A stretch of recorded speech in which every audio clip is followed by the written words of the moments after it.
ইরানের সামরিক অভিযান চালাতে গিয়ে ইউরোপীয় মিত্রদের কাছ থেকে প্রত্যাশিত সহযোগিতা না পেয়ে চটেছেন ডোনাল্ড ট্রাম্প। বিভিন্ন আন্তর্জাতিক গণমাধ্যম জানায়, ন্যাটোর প্রভাবশালী দেশগুলো মার্কিন ইসরায়েলি কর্মকাণ্ডের বিরুদ্ধে অবস্থান নিয়েছে। দীর্ঘদিনের মিত্রদের ভীরু বলে সম্বোধন করেছেন ট্রাম্প। তার দাবি, সংকটের সময়ে এই দেশগুলো নিজেদের গুটিয়ে নিয়ে বিশ্বাসঘাতকতা করছে।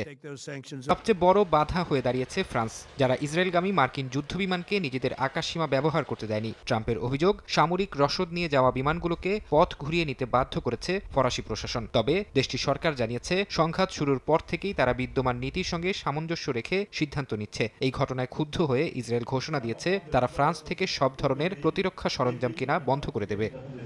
সহযোগিতা না করার তালিকায় নাম লিখিয়েছে ইতালি ও স্পেনও। সিসিলির সিগোনেলা বিমান ঘাঁটিতে মার্কিন বোমারু বিমান অবতরণের অনুমতি দেয়নি ইতালি, যা ওয়াশিংটনের সঙ্গে রোমের দূরত্ব বাড়িয়ে দিয়েছে। অন্যদিকে স্পেনের প্রধানমন্ত্রী পেদ্রো সানচেজ মার্কিন ইসরায়েলি হামলার কড়া সমালোচনা করে নিজেদের আকাশসীমা পুরোপুরি বন্ধ রাখার সিদ্ধান্তে অটল রয়েছেন। দেশটির প্রতিরক্ষা মন্ত্রী সাফ জানিয়েছেন, কোনো নির্দিষ্ট দেশের স্বার্থে নয়, কেবল ন্যাটোর সম্মিলিত রক্ষায় ঘাঁটি ব্যবহার করা যাবে। উপর চাপ বাড়াতে ট্রাম্প এখন জ্বালানি রাজনীতিকে অস্ত্র হিসেবে ব্যবহারের পরামর্শ দিচ্ছেন। তিনি যুক্তরাজ্য সহ যেসব দেশ ইরান বিরোধী অভিযানে অংশ নিতে অস্বীকৃতি জানিয়েছে, তাদের নিজেদের সাহস সঞ্চার করে হরমুজ প্রণালী দখলের চ্যালেঞ্জ ছুড়ে দিয়েছেন। ট্রাম্পের মতে, যারা ওয়াশিংটনকে সাহায্য করবে না, তাদের উচিত যুক্তরাষ্ট্র থেকে জ্বালানি কেনা অথবা নিজেরাই নিজেদের নিরাপত্তা নিশ্চিত করা। এমন